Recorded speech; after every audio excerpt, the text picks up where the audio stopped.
네, 얼마 전에 이제 3.1절이 있었죠. 혹시 각 가정마다 태극기를 다셨는지 모르겠네요. 저희는 태극기를 달았는데 생각보다 많이들 안 다시더라고요. 네, 그냥 횡해요. 그냥 네, 저희하고 몇 집만 이렇게 태극기를 달았더라고요. 이 3.1절에 우리 조상들은 독립선언서를 낭독을 하고 거리로 뛰쳐나와서 대한독립 만세를 불렀던 바로 그날이 3.1절이죠. 비록 이 3.1 운동은 일제의 무자비한 탄압과 또 폭력으로 짧게 그렇게 전 국민들이 짧게 그렇게 운동을 하고 마쳤던 그런 3.1 운동이지만 이 3.1 운동의 영향으로 우리가 잘 아는 것처럼 임시정부가 나중에 세워지게 되고 지금도 우리나라는 대한민국 임시정부를 계승하는 그 법통을 가지고 있죠. 그래서 3.1 운동과 또 대한민국 임시정부와 그리고 우리 대한민국 그리고 우리의 삶은 뗄래야 뗄 수 없는 그런 관계에 있는 것 같습니다. 그리고 나중에 또 3.1 운동의 영향을 받아서 인도에서는 마하트마 간디가 또 비폭력 저항 운동을 또 일으키게 되고 하는 그런 일들이 있었습니다. 그러니까 3.1 운동과 그날에 있었던 독립선언은 참 우리 역사에서 잊으면 안 되는 참 꼭 기억해야 되는 중요한 사건이라고 할 수 있습니다. 그런데 오늘 본문은 이 세상의 그 어떤 선언과 비교할 수 없는 놀라운 선언으로 시작을 하고 있습니다. 그게 어떤 선언이냐면 우리가 죽었다가 살아났다는 거예요. 우리가 죽었는데 이제는 살아있다는 거예요. 오늘 1절에 보니까 그는 허물과 죄로 죽었던 너희를 살리셨도다. 여러분, 이렇게 담대한 선언을 보셨습니까? 이렇게 담대한 주장을 보셨습니까? 이 세상에 어떤 종교와 철학이 이렇게 담대한 선언을 할 수 있습니까? 너희는 죽었는데 너희를 살리셨다고. 죽었던 너희를 살리셨다. 여러분, 너무나도 놀랍고 엄청난 선언입니다. 이전에 우리는 어떤 사람들이었습니까? 허물과 죄로 하나님 앞에서 죽었던 사람들입니다. 그러니까 하나님 앞에서 죽었다는 건 뭐냐면 하나님과 아무 상관없는 자들이 되었고 하나님과 원수가 되었고 하나님 나라에서 쫓겨났고 그리고 그 마지막에는 하나님의 진노와 형벌밖에 없었다는 거예요. 죽은 거죠, 우리는. 그렇다면 우리의 허물과 죄는 구체적으로 무엇이었을까요? 오늘 2절에 보니까 한번 다 같이 읽어볼까요? 시작. 그때 너희는 그 가운데서 행하여 이 세상 풍조를 따르고 공중의 권세 잡은 자를 따랐으니 곧 지금 불순종의 아들들 가운데 역사하는 영이라. 우리의 허물과 죄가 뭐냐? 무엇이었냐? 단순히 부모를 공경하지 않고 도둑질하고 살인하고 간음하고 훔치고 탐내고 그런 거냐?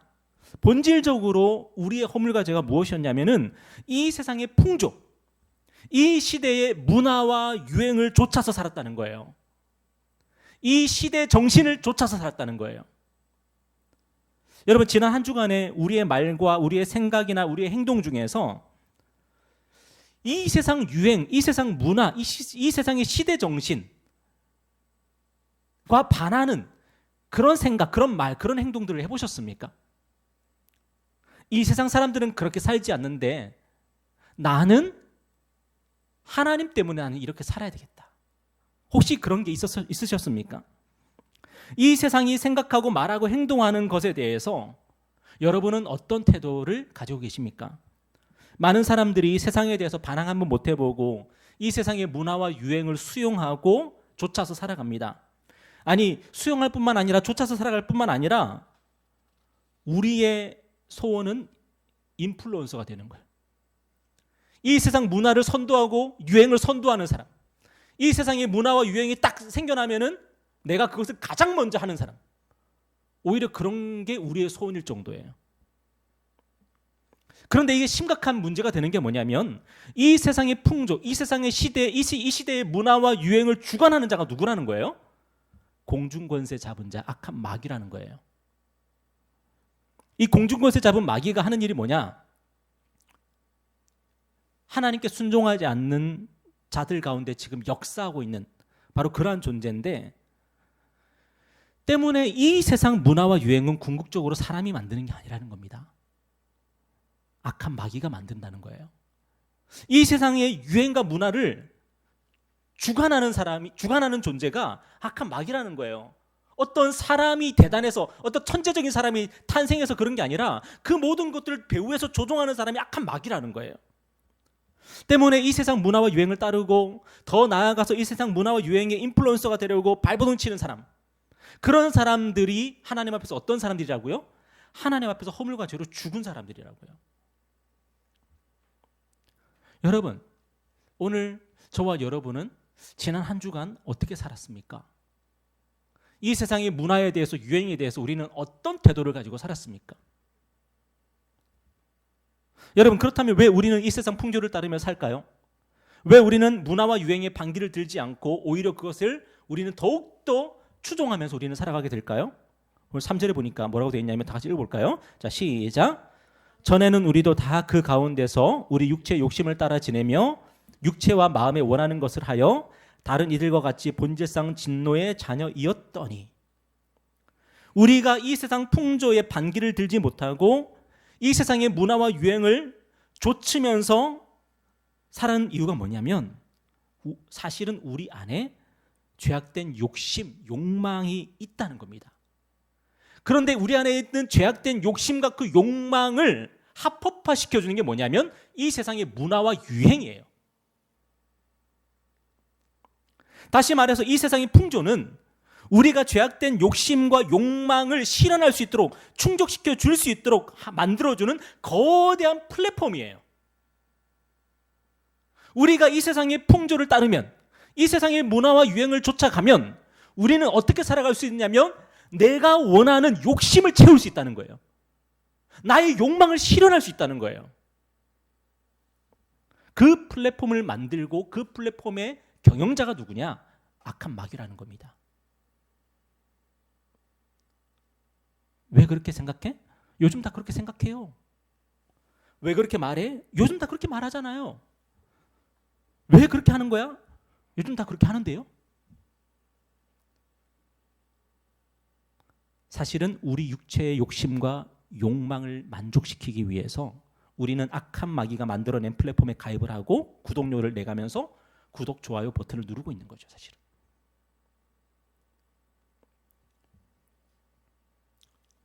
결국 이 모든 것의 본질은 다름 아닌 우상 숭배입니다. 여러분, 이스라엘 백성들이 왜 바알을 섬겼을까요? 우리가 구약 공부를 하면서 이스라엘이 결국에는 이 우상 숭배 문제를 해결하지 못해서 심판을 당하는 것 아닙니까? 근데 왜 그들이 우상 숭배를 해결하지 못했을까요? 이 문제를. 왜 해결을 못했을까요? 여호와 신앙은 나의 욕심과 욕망을 해결해 줄 수가 없기 때문이에요. 하나님은 나는 나 혼자 잘 먹고 잘 살고 싶은데, 나는 나의 이웃보다 내가 훨씬 더 잘 나가고 싶은데, 나는 내 아내 한 사람으로 만족하지 못하고 아내를 둘, 셋, 여러 명 얻고 싶은데, 바람도 피우고 싶은데, 그런데 여호와 신앙은 그 문제의 해결책이 안 되는 거예요. 하나님은 뭐라 그래요? 하나님은 너는 내 앞에서 완전해야 된다 그러고, 너는 거룩해라 그러고, 부모를 공경하라 그러고, 너 간음하면 안 돼, 미워하면 안 돼, 다른 거 탐내면 안 돼, 거짓 증거하지 마. 하나님은 우리 육체의 욕심과 욕망을 자꾸만 지적해요. 들춰내요. 그리고 우리 보고 죄인이래요. 너는 내 앞에서 제사를 드려야 돼. 짐승을 잡아서 죽여서 네가 죄인인 것을 고백해야 돼. 그래서 나 여호와와 네가 평화를 이루어야 돼. 네가 죄인인 것을 고백하고 인정하고 고백하면 내가 너를 용서해 줄게. 너무 싫은 거예요. 너무 싫은 거예요. 그러니까 내 안에 있는 욕심과 욕망을 이루어줄 수 있는 플랫폼을 찾다 보니까 뭐가 있어요? 바알이 있어요. 바알은 뭐 하는 신인데요? 경제적인 풍요를 보장하고 약속하는 신이래요. 세상의 성공을 약속하는 신이에요. 게다가 바알 신전에 가서 예배를 드리면 뭘 할 수 있어요? 신전 창기들하고 같이 관계를 맺을 수가 있어요. 이보다도 좋은 플랫폼이 어디 있어요, 세상에? 이스라엘 백성들은 TV만 틀면은 맨날 CTS 나오고 CGN TV 나오고 맨날 기독교 방송만 봐야 되는데, 바알 신앙에 가입하니까 온갖 OCN부터 시작해가지고 별의별 채널이 다 나오는 거예요. 여러분 같으면은 뭘 구독하시겠습니까? 여러분 같으면 학교 갔는데 아이들이 다 OCN에서 케이블 방송에서 봤던 그런 영화 이야기하고 있고 그런 드라마 이야기하고 있는데 유아 유교미가 학교 가면은 CT에서 봤던 목사님 이야기하고 CGN TV에서 선교사 얘기하고 있고 그거 얘기하고 있고 이게 통합니까? 내가 뒤처진 것 같고 나는 고리타분한 것 같고 나는 이렇게 사는 게 맞나 싶고 여러분 우리가 이 세상 문화에 반응하고 이 세상 유행에 반응하는 것도 마찬가지죠. 내 안에 있는 욕심과 욕망은 하나님으로는 해결이 안 되는 거예요. 하나님은 오히려 그것을 들춰내시고 그것을 제거하라고 말씀하시니까. 그래서 우리는 오늘도 예배를 드리고 예배가 마치면 또 산으로 들러 나가서 내 안에 있는 이 해결하지 못하고 있던 그걸 해결하러 가야 되는 거예요. 또 우리는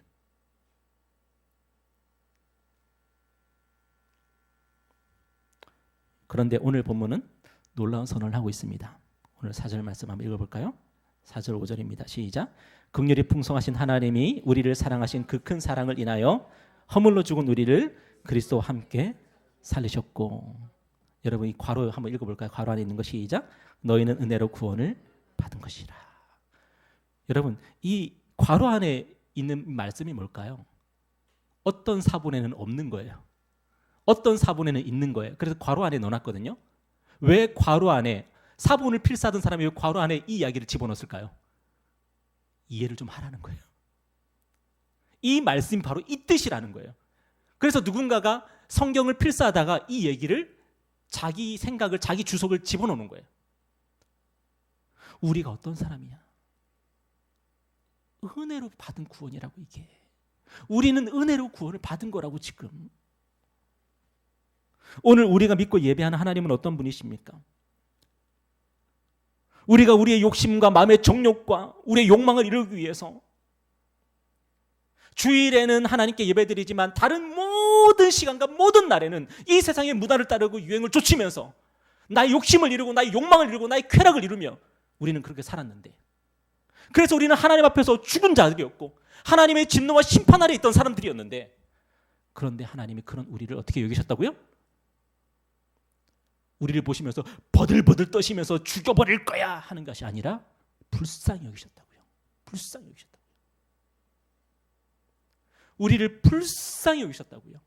그 헛된 것에 마음을 빼앗기고 그 허무한 것을 쫓으면서 살아가고 있는 우리를 그리고 마지막에 우리 인생 마지막에는 아무 열매도 없이 그렇게 우리 인생을 마무리할 수밖에 없는 우리를 하나님이 불쌍히 여기셔서 그리고 우리를 어떻게 사랑하셨다고요? 큰 사랑으로 사랑하셨대요. 우리를 큰 사랑으로 사랑하셨대요. 그래서 우리를 그리스도와 함께 살리셨다고.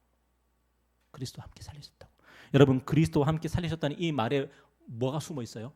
그리스도와 함께 죽이시고 우리를 그리스도와 함께 죽이시고 우리를 그리스도와 함께 살리셨다고.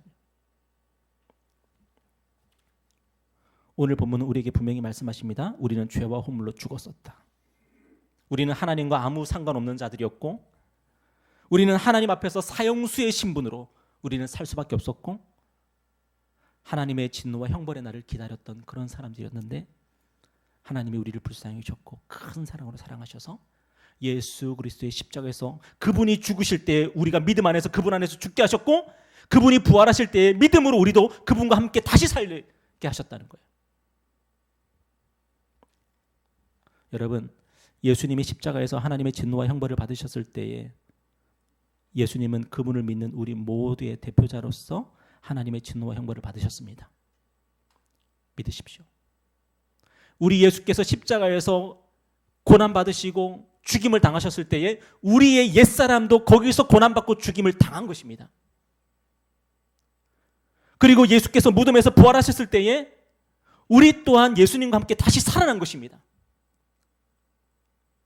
때문에 오늘 저와 여러분은 우리의 옛사람은, 아담에게서 물려받은 우리의 옛사람은 이미 십자가에서 죽었습니다. 우리는 지금 예수 그리스도와 함께 다시 살고 있는 것입니다.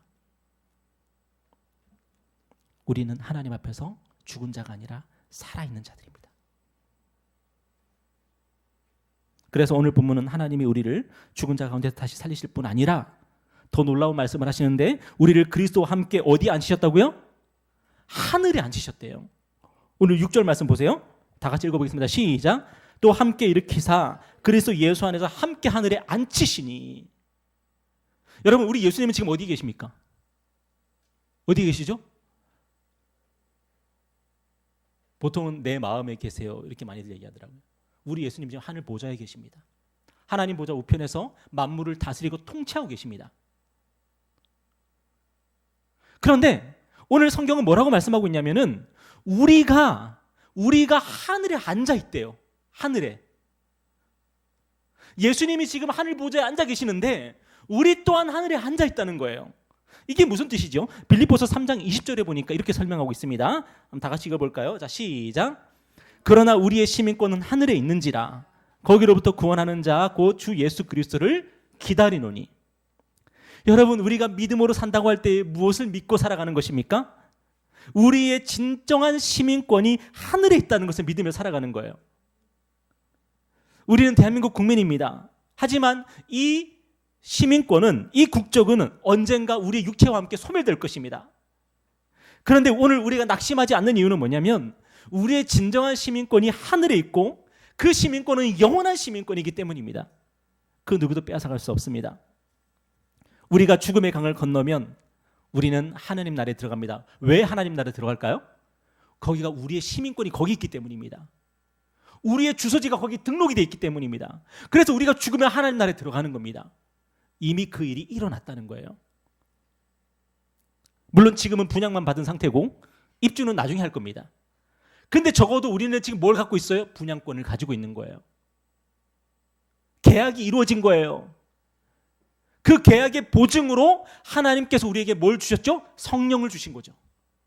이 성령님이 뭡니까? 하나님께서 우리와 계약하셨다는 증표입니다. 혹시 오늘 우리가 이 세상 것들에 너무 연연하고 살고 있다면 왜 그럴까요? 우리가 그리스도와 함께 하늘에 앉은 자라는 사실을 모르니까요. 우리가 하늘에 앉은 사람들이라는 걸 모르기 때문에 이 세상 것들에 너무 연연하는 것들이에요. 저는 오늘 설교를 준비하면서 생각을 해봤습니다. 만약 저에게 미국 시민권이 있다면 어떨까 생각을 해봤는데 이 땅을 살아가는 데 있어서 훨씬 더 든든했을 것 같아요. 우리나라보다 훨씬 더 크고 강한 나라의 시민권을 가지고 있다는 게 얼마나 든든한 백이 되겠습니까, 우리에게. 혹시 무슨 일 생기면은 저는 미국 시민권자입니다 하면은 사람들이 다시 보지 않을까요? 영어도 못하면서 무슨 시민권자냐 이러겠지만, 사도 바울이 그랬잖아요. 사도 바울이 위기의 순간마다 저는 로마의 시민권자입니다. 그러니까 천부장 백부장들이 함부로 못하잖아요. 로마 시민이라고. 그런데 오늘 우리는 미국의 시민권이 아니라 하늘의 시민권을 가지고 있죠. 미국의 시민권은 우리가 살아있을 때만 효력을 발휘하겠지만 하늘의 시민권은 우리가 살았을 때나 죽었을 때나 우리에게 힘이 되고 능력이 되는 것입니다. 여러분, 그 효력을 모르는 사람이 혹시 있으십니까? 하늘의 시민권을 가지고 있는데 그 효력을 나는 한 번도 경험한 적이 없는데요. 기도 안 하니까. 우리가 기도하지 않으면 그 효력을 모릅니다. 하늘의 시민권자들인 우리들이 할 수 있는 게 뭐냐면 아버지 하면서 하늘 아버지께 기도하는 거예요. 그러면 놀라운 일이 벌어지는데 둘 중에 하나는 반드시 벌어집니다. 세상이 변하든지 내가 변하든지 둘 중에 하나는 반드시 일어납니다. 바울과 실라가 빌립보 감옥에 갇혔을 때 그들이 기도하고 찬송하고 했지 않습니까? 여러분, 바울도 그 천하의 로마의 시민권자도 어떨 때는 감옥에 들어갑니다. 그런데 그 감옥에서 바울과 실라가 기도하고 찬송했을 때 옥문이 막 열리잖아요. 착고가 막 풀어지잖아요. 하늘의 시민권자는 어떤 상황에서도 뭐 할 수 있어요? 기도할 수 있는 거예요. 기도하면 세상이 바뀌든지 내가 바뀌든지 둘 중 하나는 바뀌게 되어 있습니다. 여러분, 오늘 저와 여러분이 어디에 있는지를 기억하십시오. 우리는 지금 이 땅을 지금 맹숭맹숭하게 살 사람들이 아닌 거예요. 우리는 하늘에 앉은 사람들인 거예요. 하늘의 시민권을 가지고 지금 살아가고 있는 사람들인 거예요. 기도하지 않을 수가 없는 거죠. 기도하면 역사가 일어나니까. 하나님이 들으시고 반드시 역사하시기 때문에 기도하지 않는 것은 정말 손해보는 겁니다. 여러분, 하나님은 이렇게 우리를 불쌍히 여기셨고 큰 사랑으로 사랑해 주셨습니다. 과로 안에서 이 성경을 필사하던 사람이 이 말씀을 내가 진짜 집어넣고 싶다 할 정도로 너희는 은혜로 구원받은 거라고. 저와 여러분은 은혜로 구원받은 것입니다. 그렇게 영광스러운 우리가 삶을 살고 있는데, 여러분, 그렇다면 우리에게 하나님이 이토록 큰 은혜를 베푸신 이유가 뭘까요?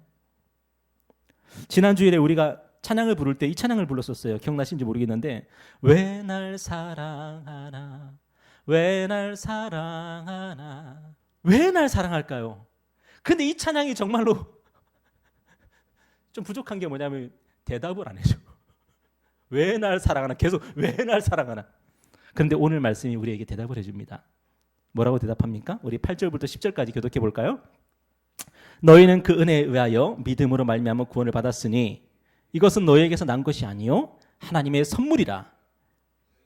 난 것이 아니니 이는 누구든지 자랑하지 못하게 함이라. 우리는 그가 만드신 바라 그리스도 예수 안에서 선한 일을 위하여 지심을 받은 자니 이 일은 하나님이 전에 예비하사 우리로 그 가운데서 행하게 하려 하심이라. 여러분, 오늘 보면 우리에게 분명히 말씀하고 있습니다. 뭐라고 말씀하고 있어요? 자, 첫 번째, 우리의 구원은 오직 하나님의 은혜로 믿음으로 된 것이니까 뭐 하지 말라? 자랑하지 말라. 자랑하지 말라. 이 문제 때문에 많은 사람들이 오늘 신경증이나 정신병이나 우울증을 앓고 있어요. 왜요? 자랑하고 살고 싶거든요. 자랑을 해야지 살 수 있거든요. 엄마들끼리 막 모여서 얘기하고 있는데, 아, 우리 아이가 이렇게 하고 영어 성적이 이렇게 막 잘 나왔어. 얘기하는데 나는 할 말이 없어. 내 삶이 갑자기 불행해지는 거예요. 여러분, 우리는 너무너무 자랑하고 싶어서 견딜 수가 없는 사람들이에요. 자랑할 게 없으면 살 수가 없는 사람들 아닙니까? 자랑할 게 없으면 내 인생에 뭐가 가치가 없는 것처럼 느껴지고 하루하루가 우울하지 않습니까? 자랑하고 싶어서 미칠 것 같은 게 우리의 인생이 아닙니까? 그런데 우리가 자랑하지 않을 수 있게 되는 놀라운 사건이 벌어지게 되는데, 그게 뭐냐면 하나님의 은혜를 깨닫게 되는 거예요. 하나님의 은혜를 깨달으면서 내 입에서 뭐가 쏙 사라지게 되냐면 자랑이 사라지게 되는 거예요. 하나님이 나에게 이 구원이라고 하는 은혜를 베푸셨구나. 내 삶이 하나님의 은혜로 서는 것이구나. 그 하나님의 은혜를 깨닫게 되면서 자랑하고 싶은 내 마음의 정욕들이 갑자기 사라지게 되는 거예요. 이게 은혜가 하는 놀라운 역사예요. 왜 멀쩡한 차를 바꾸고 싶을까요? 자랑하고 싶어서. 그런데 하나님의 은혜를 깨닫게 되는 순간 내 속에서 자랑하고 싶은 욕구가 사라지는 거예요.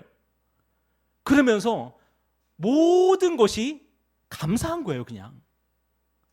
이게 은혜입니다. 여러분, 하나님의 은혜를 받으시길 바랍니다. 그러면 내 삶에 불만족하던 것들이요, 싹 사라지고 내 삶의 모든 것이 감사로 바뀌게 돼요. 그리고 또 한 가지 뭐라고 말씀하고 있어요? 우리가 구원받고 새 사람이 된 것은 하나님의 선한 일을 감당하기 위함이다. 우리는 그 사명을 감당하며 살아야 된다고 말씀하고 있는 거예요. 여러분, 많은 사람들이 내가 구원받았다고 말합니다. 그리고 그 이유가 하나님이 나를 사랑하셔서라고 말합니다. 물론 하나님이 나를 사랑하신다는 이 말 맞는 말이에요. 물론 이 사실도 잘 못 믿는 것 같아요. 하나님이 나를 사랑하신다는 이 말도 입으로만 하는 것 같아요. 그러니까 세상의 쾌락을 쫓아서 살아가는 거죠. 하나님이 나를 사랑한다고 안 믿어지니까. 그런데 하나님께서 나를 사랑하신다면 왜 나를 사랑하시는 걸까요? 왜 날 사랑하나? 왜 날 사랑하나? 왜 하나님은 우리를 사랑하시냐면요, 우리가 바로 하나님의 왕 같은 제사장들이고 하나님의 소유된 백성이기 때문에 사랑하시는 거예요. 다시 말해서 하나님이 우리를 사랑하시는 이유는 뭐냐면 우리가 하나님의 거기 때문에 사랑하시는 거예요. 그래서 사랑하시는 거예요. 지금 이 건물의 지하 주차장에는 참 많은 차량이 주차되어 있습니다. 그 중에서 제가 가장 사랑하는 차가 있어요. 뭘까요? 저희 집 차입니다. 다른 차는 저는 신경 안 씁니다. 물론 우리 지영자매하고 심수사님 차는 좀 신경을 조금 쓰이겠지만 어쨌든 다른 차는 신경이 안 쓰입니다. 어떻게 됐든 저는 상관하지 않습니다. 배터리가 나갔든 뭘 하든 타이어 바람이 빠졌든 물론 연락은 해줄 수 있겠지만 그것 때문에 마음이 아프거나 뭐 그런 일은 없습니다. 하지만 제 차가 기스가 나면 저는 너무 마음이 아프고 제 차가 배터리가 나가면 바로 연락해서 배터리 충전을 하고 제 차가 조금이라도 이상이 생기면 저는 정비소에 갑니다. 왜냐하면 그 차가 제 차니까요. 오늘 하나님이 우리를 사랑하시는 이유가 뭘까요? 우리가 하나님의 것이기 때문입니다. 그런데 왜 하나님은 우리를 하나님의 것으로 삼으셨을까요? 왜 병규에게 너는 내 거야 라고 말씀하실까요? 왜 지영이에게 너는 내 거야 라고 말씀하실까요? 하나님의 선하고 아름다운 일을 하시기 위해서입니다. 하나님이 할 일이 있기 때문입니다. 하나님의 영광을 위해서, 하나님의 크신 목적과 계획들을 위해서, 우리를 사용하시기 위해서 우리를 하나님의 것으로 만드셨습니다. 그리고 하나님의 것이기 때문에 우리를 보시면서 어떻게 하세요? 사랑하십니다. 우리도 우리의 것을 이렇게 사랑하는데 하나님은 하나님의 소유된 백성들을, 하나님을 섬기는 제사장들을 얼마나 사랑하시겠습니까?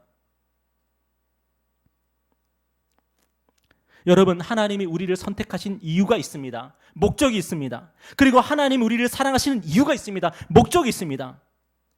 그런데 이 이야기를 안 하니까, 그냥 맹목적으로 하나님이 나를 사랑한다 그래요. 말이 됩니까? 아무 이유 없이 하나님이 나를 사랑한다고 말이 안 되잖아요. 아무 이유 없이 하나님이 나를 택하셨고 나를 사랑한다고 생각하는 사람들이 어떤 사람이냐? 영적인 나르시시스트입니다. 영적인 심각한 자기애성 성격 장애에 걸려있는 사람들입니다. 그 사람은 나에 대한 목적과 계획도 없이 하나님이 그냥 나를 사랑한다고 말해요. 여러분, 자기애성 성격 장애, 이 나르시시스트의 가장 큰 특징이 뭔지 아세요? 겉으로 보일 때는 굉장히 자신만만해요. 그런데 속으로는 열등감이 쩔어 있습니다. 겉으로 볼 때는 와, 왕년에 내가 막 이래요. 근데 사람이 그게 뭔데? 이러면요 갑자기 열등감에 막 폭발해가지고요, 야, 내가 누군지 알아? 갑자기 그렇게 나옵니다. 이 사람들이 나르시시스트예요. 근데 제가 지난번에도 말씀드렸지만 이 나르시시스트의 정점에 있는 인물이 바로 사탄이죠. 사탄은 열등감 덩어리입니다. 겉으로는 엄청 자만하고 엄청 교만하고 나는 하나님이야. 그런데 속으로는, 사탄의 속으로는 예수 그리스도에 대한 열등감에 쩔어 있는 존재죠. 여러분, 사탄을 열받게 하고 싶으면 넌 아무것도 아니야라고 말하면 됩니다. 니까짓게 나한테 뭘 할 수 있어? 그렇게 말하면 됩니다. 그럼 사탄이 폭발해버립니다. 여러분, 영적인 나르시시스트들은요, 입으로는 하나님이 나를 사랑한다고 말하지만 속으로는 하나님의 사랑을 믿지 않습니다. 입으로는 나는 그리스도이냐 하면서 뭔가 있는 것처럼 말하지만 속으로는 열등감에 쩔어 있습니다. 그리고 세상의 쾌락으로 이 문제를 해결하라고 그러죠. 그런데 여러분, 왜 이런 문제가 생길까요? 왜 그리스도인인데 열등감에 쩔어 있을까요? 왜 그리스도인이 자기 자신에 대한 긍지와 자부심이 정상적으로 생기지 않고 세상의 쾌락을 통해서 이 열등감의 문제를 해결하라 그럴까요? 하나님의 계획과 목적을 무시하기 때문입니다.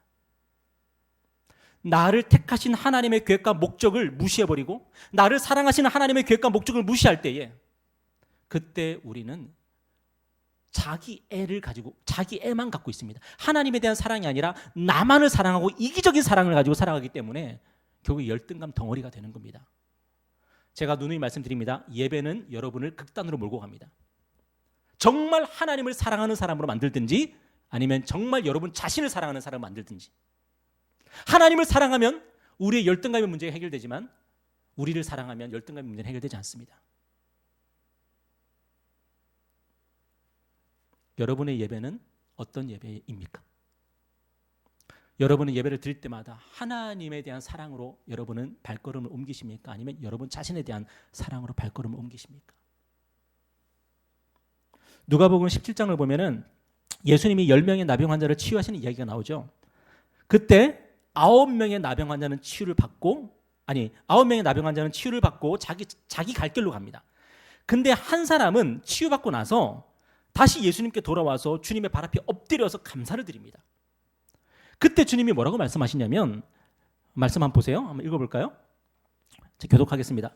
예수께서 대답하여 이르시되 10사람이 다 깨끗함을 받지 아니하였느냐? 그 9은 어디 있느냐?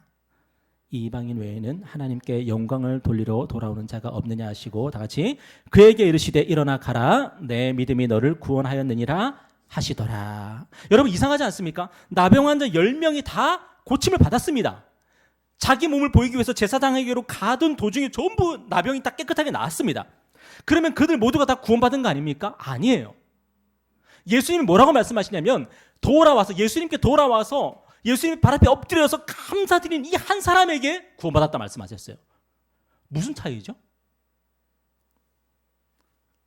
구원이라고 하는 것은 내 나병이 고침받아진 게 구원이 아니에요.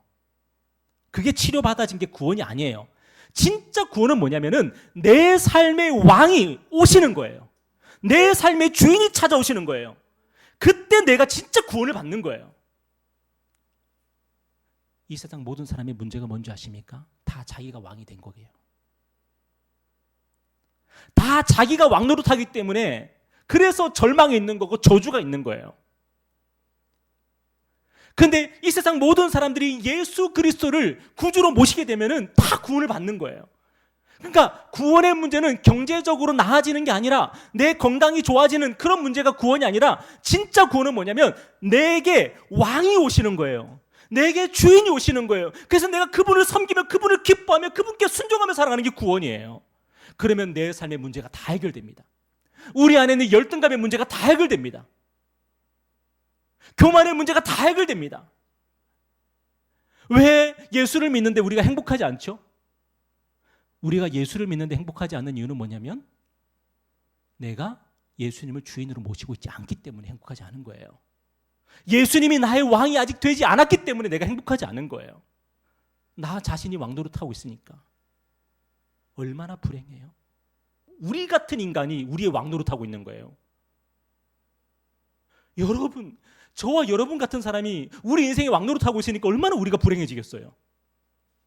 우리는 왕 노릇할 감이 안 되잖아요. 우리는. 근데 우리가 누구를 왕으로 영접할 수 있어요? 예수님을 우리의 왕으로 모실 수가 있어요. 예수님이 우리의 왕이 되시면 우리의 삶이 얼마나 많이 변할까요? 예수님이 우리의 왕이 되어주시면 우리 인생이 바뀌지 않겠어요? 그게 뭐예요? 그게 구원이라고요. 그게 구원이에요. 그래서 암에 걸렸어도 예수님을 마음에 모시고 있는 사람은 구원받은 거고요. 육체가 막 건강해서 막 바디 프로필 찍고 있어도요, 자기 자신이 왕 노릇하고 있으면요, 그 사람은 절망인 거예요. 얼마나 불행해요. 라면도 못 먹고.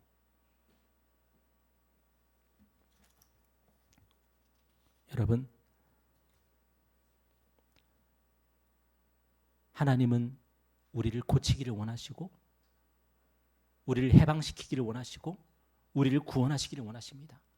그래서 하나님께서 우리에게 행하신 놀라운 일이 뭐냐면 예수 그리스도를 우리의 왕으로 보내주신 거예요. 그리고 그 왕은 우리를 위해서 십자가에서 죽으시고 우리를 위해서 다시 부활하셔서 우리에게 성령을 보내주신 분이십니다. 나병이 고침받아도 여러분이 다시 예수님께 나아가서 예수님을 경배하지 않는다면 우리는 구원받지 못하는 것입니다.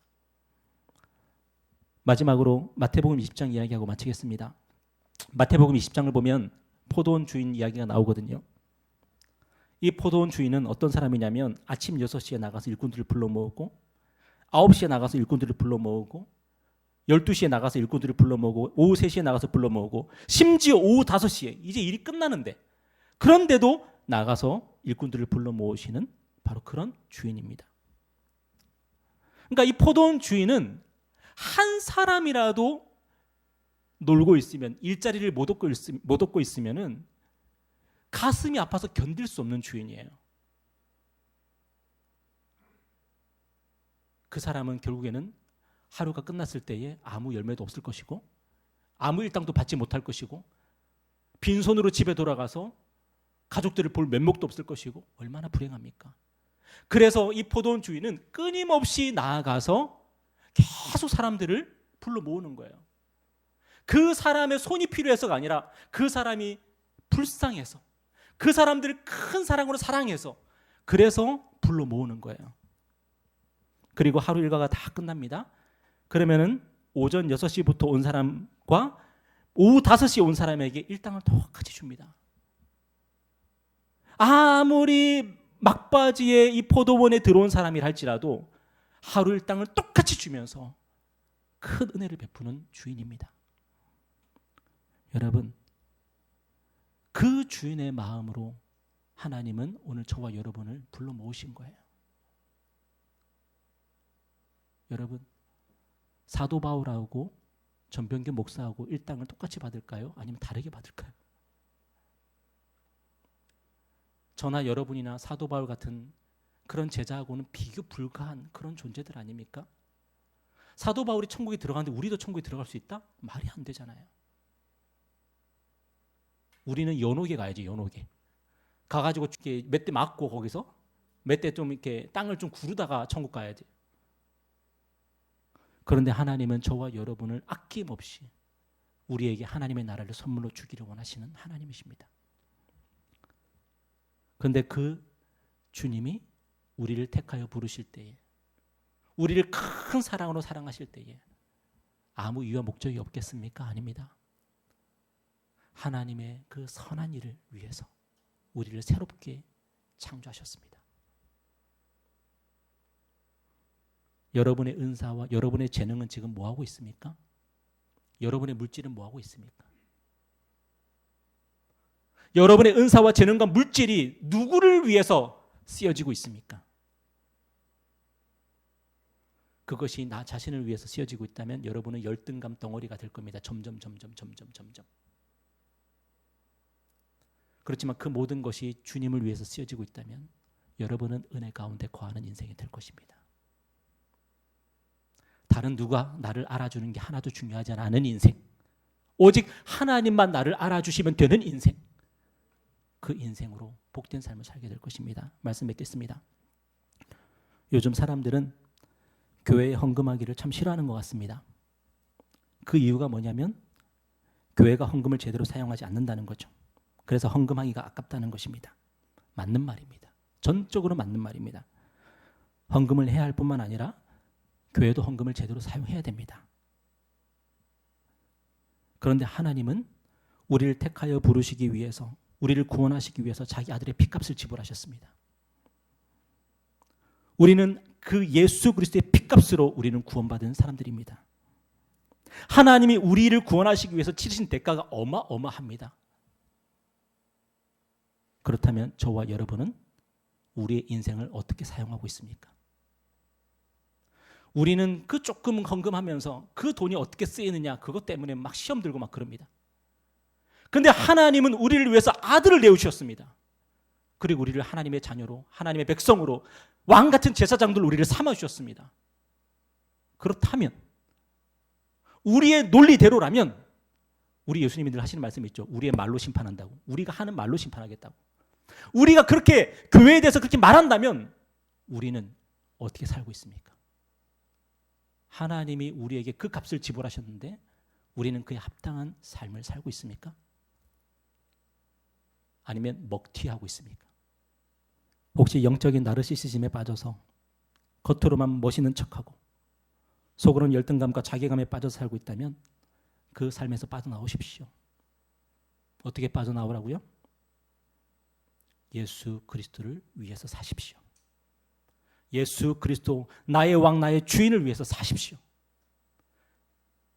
여러분의 시간과 여러분의 재능과 여러분의 물질을 여러분 자신을 위해서 쓰지 말고 주를 위해서 쓰십시오. 그러면 우리는 진짜 치유가 일어나고 우리 안에 구원이 일어나고 우리 안에 회복이 일어납니다. 삭개오가 예수를 만나서 자기의 소유의 절반을 가난한 자들에게 나눠주고 누군가의 것을 빼앗은 거 있으면 4배나 갚겠습니다. 그랬을 때에 주님 말씀하셨습니다. 오늘 이 집에 구원이 이르렀다고. 네가 아브라함의 자손이 됐구나. 진짜 아브라함의 자녀가 되었구나 말씀하셨습니다. 우리의 구원이 우리의 말로만 표현되는 구원이 아니라 우리의 마음 안에서 우리의 삶 전체에서 드러나는 구원이 되기를 주님의 이름으로 축복합니다. 기도하겠습니다.